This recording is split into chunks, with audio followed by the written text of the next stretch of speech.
ओम शांति। आज हम इस मास की लास्ट मुरली 30 नवंबर 2023 की सुनते हैं। महावाक्य है परमात्मा के, प्यार से कहते हैं बाबा स्वीकार करे मीठे बच्चे। मीठे बच्चे, तुम्हें रूहानी पंडा बन यात्रा करनी है और करानी है। याद ही तुम्हारी यात्रा है। याद करते रहो तो खुशी का पारा चढ़े। घूमने का शौक होता है ना, तो यात्राओं पर बहुत लोग जाते हैं, पर आज उस यात्रा का मायना ही परमात्मा बता रहे हैं कुछ डिफरेंट। कहते तुम्हारी रूहानी पंडा बनकर यात्रा करने की जिम्मेदारी है। मतलब जैसे गाइड्स होते हैं, हम टूर पे जाते हैं तो टूर गाइड की जिम्मेदारी होती है वहाँ के सारे छोटी छोटी माइन्यूट चीज़ें भी सभी को समझाए, टूरिस्ट जो है वो एंजॉय करे। तो वैसे ही हमको भी परमात्मा कहते हैं हम भी टूरिस्ट गाइड है, पंडा, इसको पंडा कहते हैं। जैसे आप रामेश्वरम में या बड़े बड़े तीर्थों पर जाओगे तो आपको वहाँ पे बहुत सारे पंडे आपके पीछे घूमते हुए नजर आएंगे और वो कहते हैं हमें पंडा बना लो, हम आपको सारा घुमाएंगे। तो ऐसे परमात्मा हमको आज उपाधि दे रहे हैं कि हम रूहानी पंडे हैं। हम कोई जिस्मानी यात्राएं कराने वाले नहीं हैं, फिजिकल टूर्स, लेकिन हम स्पिरिचुअल टूर, आत्माओं को बैठे बैठे इस शरीर से परम धाम ले जाकर यात्रा करवा के फिर से ला सकते हैं। यहाँ बैठे बैठे हम आत्माओं को सतयुग में ले जाकर वहाँ के सुंदर सीनरीज दिखा के ला सकते हैं। यहाँ बैठे बैठे हम भक्ति में ले जाकर क्या क्या हमने गलतियाँ की, क्या क्या हमने साक्षात्कार किए, वो दिखा सकते हैं। तो हम यहाँ पर आध्यात्मिक बल के आधार पर, योग के आधार पर कहीं कर भी यात्रा आत्माओं को रूहानी स्तर पर करवा सकते हैं। इसीलिए हमको इतना सुंदर टाइटल मिल रहा है, मैं रूहानी पंडा हूँ। तुम्हें रूहानी पंडा बनकर यात्रा करनी और करानी है, खुद भी करना है और दूसरों को भी करानी है। याद ही तुम्हारी यात्रा है। याद करते रहो तो खुशी का पारा चढ़े। तो इसे थोड़ा गहराई में सोचना कि यात्रा की क्वालिटीज़ और फीचर्स क्या क्या होते हैं, क्या क्या कैरेक्टरिस्टिक्स होते हैं यात्रा के, और यात्रा की विशेषताएं हमारे इस ज्ञान योग की जर्नी से कैसे मिलती है। परमात्मा को ऐसा क्यों सूझा होगा कि वो याद को यात्रा कहे, मेडिटेशन को यात्रा क्यों शब्द दिया होगा बाबा ने।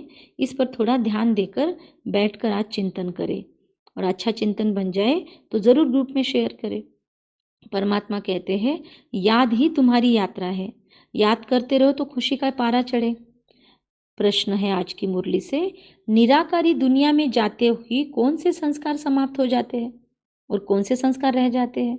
निराकारी दुनिया पता है हमको, परम धाम। तो प्रश्न पूछेंगे हम खुद से, फिर जवाब टैली करेंगे।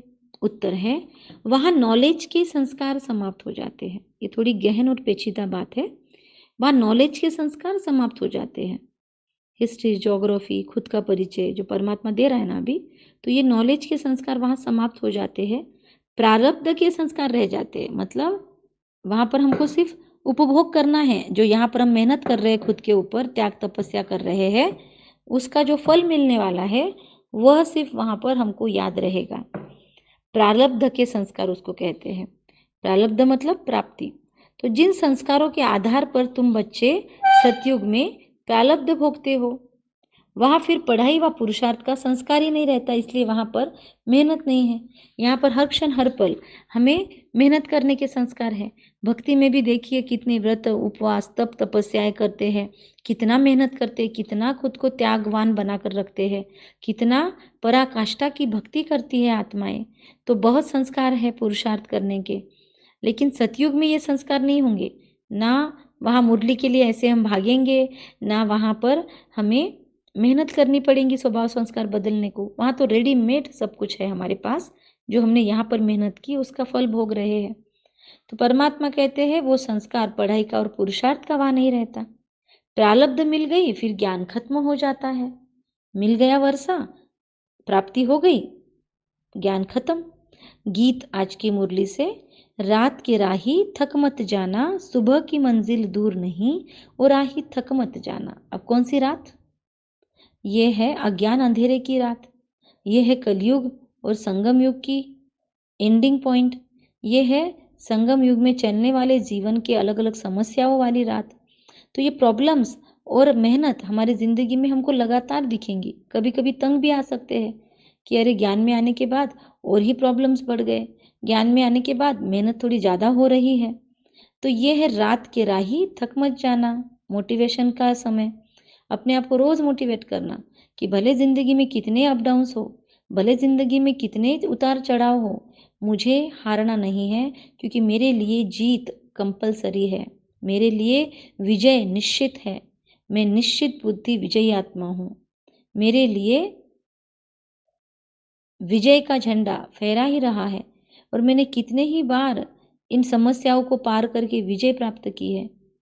अभी वर्तमान परिस्थिति जो भी आई है उसे मैं आराम से पार करूंगी, क्योंकि आज के कल्प पूर्व भी मैंने पार किया था। तो ड्रामा का और कल्प इस शब्द का उपयोग इस तरीके से सकारात्मक रीति से करना है जहाँ पर हमको मोटिवेशन मिले, ना कि दुख होने के लिए कि फिर से यही दुख बार बार मिलेगा क्या। इन प्रश्नों में नहीं जाना है। ड्रामा रिपीटेशन की पॉइंट सुख के बारे में रिपीट करना है, और जब हम किसी चीज़ में कुछ नहीं कर सकते तो ये ड्रामा की भावी कह के उससे फ्री हो जाना है। तो ड्रामा वाला शस्त्र जो है वो कहीं कैसा और कहीं कैसा यूज़ होता है, ये ध्यान में देना है। रात के राही थक मत जाना, सुबह की मंजिल दूर नहीं, और राही थक मत जाना। परमात्मा हमको राहत दे रहे हैं कि राही तेरी मंजिल बस आई कि आई, आई कि आई, थक मत, थक मत। ओम शांति। जैसे बच्चे देखो, हम गाड़ी में जाते हैं तो बार बार पूछते घर आ गया क्या, घर आ गया क्या, क्योंकि उनको तो खुला खोलना होता है। तो हम उनको बार बार कहते बस अभी आया कि आया, अभी आया कि आया। तो ऐसे परमात्मा भी हमको कहते हैं, हम में से कुछ बच्चे अगर तंग हो गए हैं पुरुषार्थ करके तो हमको राहत दे रहे हैं। ओम शांति। अच्छा, मीठे मीठे सिखिलते बच्चों प्रति माता पिता बाप दादा का याद प्यार और गुड मॉर्निंग। रूहानी बाप की रूहानी बच्चों को नमस्ते। हम रूहानी बच्चों की रूहानी माता पिता बाप दादा को याद प्यार, गुड मॉर्निंग और नमस्ते। वाह बाबा वाह, शुक्रिया बाबा शुक्रिया। वाह ड्रामा वाह, वाह मुझ आत्मा का श्रेष्ठ से श्रेष्ठ भाग्य वाह। धारणा। आज की मुरली से हमको जीवन में धारण करने योग्य बातें हैं कि ज्ञान स्नान करना है। ये जो मुरली सुन रहे हैं ना, इससे आत्मा रिन्यू हो रही है या फ्रेश हो रही है। आत्मा के ऊपर की गंदगी पसीना सब निकल रहा है, तो आत्मा स्वच्छ शुद्ध हो रही है। तो ज्ञान स्नान करना है। प्यार से सर्विस कर बाप के दिल तख्त पर बैठना है। इस पॉइंट के साथ तुरंत बैठ जाओ बाबा की गोदी में। महसूस करो शिव बाबा की किरणों के बीच में बैठे हैं। और नहीं होता आसानी से तो सोचो ब्रह्मा बाबा बूढ़ा बाबा हमारा बैठा है सूक्ष्म वतन में, बहुत बड़ा विशाल काय स्वरूप कि उसकी एक गोद में सारी करोड़ों आत्माएं बैठ सके। इतना बड़ा विशाल स्वरूप वाला फरिश्ता स्वरूप, और ऊपर से जगमगाती लाल किरणें। हम बैठ गए बाबा के दिल तख्त पर। कितना प्यारा है बाबा, कितना सुकून है आपके दिल तख्त पर। बात करें बाबा से। अगला चित्र महसूस करें, अगला विजन कि बाबा से परम धाम से परमात्मा ज्योति बिंदु से सशक्त किरणें, दिव्य किरणें और बहुत चमकीली किरणें हमारे ऊपर लगातार फ्लो हो रही है। और इस लगातार ज्ञान के स्रोत में, प्यार के स्रोत में मैं आत्मा भीगती जा रही हूँ। परमात्मा की एक एक किरण आकर मेरे जहन में समा रही है, मेरे सबकॉन्शियस माइंड में समा रही है। मेरे स्वभाव संस्कार में बाबा की किरणें, परमात्मा महाकाल की किरणें आकर समा रही है। जैसे जैसे वो किरणें आ रही है, मैं आत्मा और शुद्ध और विशाल बुद्धि बनती जा रही हूँ। ये ज्ञान स्नान मुझे परिपक्व बना रहा है। मेरे पाप और पाप वृत्तियां धुलते जा रही है। मेरे सारे विकर्मों का विनाश हो रहा है। मैं आत्मा शुद्ध हूँ, दिव्य हूँ। तो परमात्मा आगे कहते हैं, आ जाइए सभी योग के बाहर और सुनिए। बाबा कहते हैं प्यार से सर्विस कर बाप के दिल तख्त पर बैठना है। पुरुषार्थ के समय अलबेला नहीं बनना है। जब पुरुषार्थ का समय है, ब्रह्म मुहूर्त, जब जब ट्रैफिक कंट्रोल के समय होते हैं, खाना खाने के वक्त, या एकाग्रचित्त वाली कोई भी बातें हैं उस वक्त, या रात में सोने के पहले, या फिर नुमा शाम 6:30 से 8 बजे तक या 7:30 बजे तक का समय। तो बाबा कहते हैं पुरुषार्थ के ऐसे समयों पर अलबेला नहीं बनना है। बाप की पलकों पर बैठ कलयुगी दुनिया दुखधाम से सुखधाम चलना है।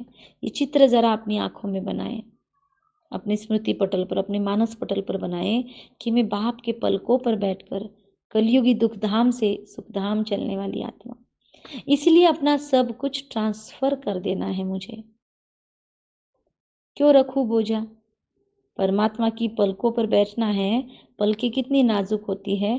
जो हल्की आत्मा होगी, बोझ रहित आत्मा होगी, वही तो बैठ सकेगी उस बिंदु रूप, क्योंकि वो खुद हल्का है तो हमको भी हल्का बनाना चाहता है। वजन में कोई बोझ नहीं रखना है, कोई वजन नहीं रखना है, कोई स्ट्रेस नहीं है कि मुझे करना है, मुझे करना है। मैं सिर्फ निमित्त हूँ, मैं सिर्फ माध्यम हूँ। कराने वाला करन करावनहार शिव बाबा है। वही कर रहा है, वही कराने वाला है। मैं तो केवल और केवल उसमें से मिलने वाली प्राप्तियों का उपभोग करने वाली हूँ। मुझसे करवाने वाला भी परमात्मा, हिम्मत रखवाने वाला भी वही है। तो जब जब हम अच्छे कार्य करते हैं, उसका क्रेडिट परमात्मा को जरूर देना है। तो बाप की पलकों पर बैठकर कलयुगी दुखधाम से सुखधाम में चलना है। तो अपने आप को बोझ रहित सब कुछ ट्रांसफर करके हल्का बना देना है। सब कुछ तेरा। तेरा शब्द को दुनिया वाले निगेटिव या अच्छा नहीं मानते। हमारे लिए तेरा शब्द बहुत महत्वपूर्ण है। तेरा तेरा कहेंगे मन से, बाबा का हो जाएंगे। बाबा सब कुछ तेरा। तो वरदान, जीवन में दिव्य गुणों के फूलों की फुलवाड़ी द्वारा खुशहाली का अनुभव करने वाले एवर हैप्पी भव। वरदान बाबा का कि इस जीवन में दिव्य गुणों रूपी फूलों की फुलवाड़ी। कितने सुंदर श्रृंगारित शब्द है परमात्मा के। जीवन में दिव्य गुणों के फूलों की फुलवाड़ी द्वारा खुशहाली का अनुभव करने वाले एवर हैप्पी भव। इसको जोड़ेंगे खुद से। मैं आत्मा जीवन में दिव्य गुणों की फूलों की फुलवाड़ी धारण किए हूँ। दूसरा सोमान बनेगा, मैं खुशहाल आत्मा हूँ, मैं एवर हैप्पी आत्मा हूँ। और एक कंबाइन बनेगा, मैं इस जीवन में दिव्य गुणों की फुलवाड़ी द्वारा खुशहाली का अनुभव करने वाली एवर हैप्पी आत्मा हूँ। मतलब मेरे दिव्य गुण मुझे खुशहाल रखेंगे, मुझे हमेशा खुश रखेंगे और मुझसे दूसरों को भी खुशी मिलेगी। इसका डिटेल्स है, सदा खुशहाल अर्थात भरपूर, संपन्न। पहले कांटों के जंगल में जीवन थी, अभी फूलों की खुशहाली में आ गए। मतलब हमने जगह, व्यवहार, रिश्ते नहीं तोड़े, है वही, पर बस हमारा दृष्टिकोण चेंज होने से हम सदा खुशहाल रह सकते हैं, दुखी हालातों में भी। मतलब इसका भरपूर और संपन्नता। सदा खुशहाल अर्थात भरपूर और संपन्न। ये शब्द बहुत महत्वपूर्ण है। अपने आप से कहे 5 बार अभी रुक कर कि मैं भरपूर हूँ, मैं खुशहाली से संपन्न आत्मा हूँ, मुझे किसी से कुछ नहीं चाहिए। रिपीट करेंगे, मैं भरपूर हूँ, मैं संपन्न हूँ, मुझे किसी से कुछ नहीं चाहिए। और कुछ बार रिपीट करें, फिर सुने अगला ऑडियो वीडियो। परमात्मा कहते हैं, पहले कांटों के जंगल में जीवन थी, अभी फूलों की खुशहाली में आ गए हैं। सदा जीवन में दिव्य गुणों के फूलों की फुलवाड़ी लगी हुई है। इसीलिए जो भी आपके संपर्क में आएगा, उसे दिव्य गुणों की फूलों की खुशबू आती रहेगी।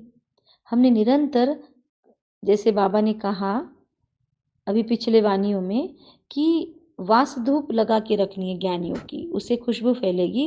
वैसे आज बाबा कह रहे हैं कि दिव्य गुणों की फुलवाड़ी हमेशा महकती रहे, वो फूल सदा खिले हुए हो। मतलब दिव्य गुण रोज हम एक्टिवेट करके रखे खुद में, कि कोई भी सिचुएशन आएंगे, मैं ये दिव्य गुण एक्टिवेट करके रख देता हूँ, मुझे फिर इजीली यूज करते आएगा।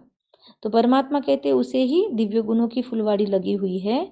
इसीलिए जो भी आपके संपर्क में आएगा, उसे दिव्य गुणों के फूलों की खुशबू आते रहेगी। परमात्मा कहते हैं आपके दिव्य गुण सदा एक्टिवेट रहेंगे, तो जो भी आएगा आपके संबंध संपर्क में, उसे भी आपसे दिव्य गुणों की खुशबू आएगी। अब इस बात को थोड़ा बैठकर सोचना कि दिव्य गुणों की खुशबू कैसे आती है, कौन सा है उसका फ्लेवर, है ना। इस दुनिया के सारे खुशबू के ब्रांड से वो डिफरेंट ब्रांड है, दिव्य गुणों का ब्रांड। तो उसे बारे में आज सोचेंगे। बहुत सुंदर चिंतन का विषय है। आगे परमात्मा कहते हैं कि जो आपके संपर्क में आएगा उसे दिव्य गुणों की खुशबू आती रहेगी। जैसे कोई सेंट लगाता है, उसके नज़दीक कोई आता है तो दूसरों को आती रहती है ना वो फ्रेग्रेंस। वैसे दिव्य गुणों की खुशबू आया भी आत्माओं को, और खुशहाली देख करके आपकी लोग खुश होंगे, हमारे चेहरे उखड़े हुए होंगे। हमें अगर नियम मर्यादाओं का बहुत टेंशन आया हुआ होगा, क्या करें, हमको तो ऐसा रहना पड़ता है, क्या करें, हमको तो मुरली सुनना पड़ता है ना, क्या करें, हमको तो योग में बैठना पड़ता है ना। तो अगर ज़बरदस्ती की फीलिंग्स लोगों को आएंगी तो कौन आएगा आपको देख के परमात्मा के पास। तो परमात्मा कहते हैं हमें खुशहाली अपनी अपने चेहरे से, चाल चलन से रिफ्लेक्ट करनी है। हमारी खुशहाली को देखकर, खिले हुए चेहरे देखकर, रोशन रोशन आंखें देखकर हमारी आत्माओं को प्रेरणा मिले कि अरे हम इतना करते हैं पर इनके लाइफ में कुछ अलग ही खुशी है, क्यों ना हम इनके जैसा करें जो ये करते हैं। तो इस तरीके से हमारी खुशहाली औरों को मोटिवेट करेगी, प्रेरणा देगी, शक्तिशाली भी बनाएगी और खुशी में लाती है। इसलिए आप कहते हो कि हम एवर हैप्पी है। हमको देखकर आत्माओं को राहत मिलती है। परमात्मा कहते आप दुनिया के पूर्वज आत्माएं हो, आपको जिम्मेदारी से चलना है। ऐसे नहीं कैसे भी चल लिए, कैसे भी उठ गए, कुछ भी बोल लिया। हम बहुत जिम्मेदार आत्माएं हैं। परमात्मा कहते हैं एवर हैप्पी रहने के लिए स्लोगन, मास्टर सर्वशक्तिवान वह है जो माया के बुदबुदों से डरने के बजाय उनसे खेलने वाले हैं। जीवन में जो अलग अलग परिस्थितियाँ सिचुएशंस आती है उससे डरना नहीं है, लेकिन खेलना है, एंजॉय करना है कि वाह ये परिस्थिति मेरे लाइफ में आई, मतलब मैं इससे बड़ी हूँ। वाह ये परिस्थिति मेरे लाइफ में आई, अब तो मैं और इम्प्रूव होकर निकलूंगा यहाँ से।